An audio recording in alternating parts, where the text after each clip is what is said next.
नाशिक शहर पोलीस आयुक्तालयातील उपनगर पोलीस ठाणे हद्दीत 23 नोव्हेंबर 2024 रोजी जय भवानी रोड येथे पेट्रोल पंपाजवळ टोनी पाईकराव टोळीच्या 7 ते 8 जणांच्या टोळक्याकडे एक गावठी पिस्टल व 2 जिवंत कारतूस बाळगून दरोड्याची पूर्वतयारी करत होते।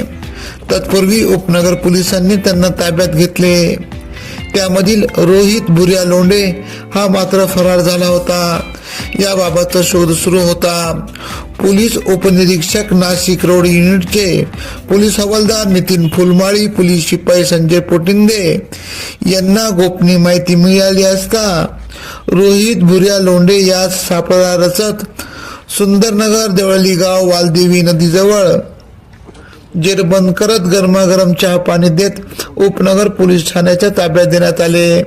सदरची कामगिरी नाशिक रोड युनिटचे प्रभारी अधिकारी पोलीस उपनिरीक्षक संदीप पवार यांच्या मार्गदर्शनाखाली पोलीस उपनिरीक्षक राजाभाऊ गांगुर्डे, पोलीस उपनिरीक्षक दिलीप भोई, महिला सहाय्यक पोलीस उपनिरीक्षक मंगला जगताप, पोलीस हवालदार अविनाश देवरे, पोलीस हवालदार नितीन फुलमाळी, दत्तात्रय चकोर, मंगेश जगताप, संजय पोटिंदे आदींनी यशस्वीरित्या पूर्ण केली।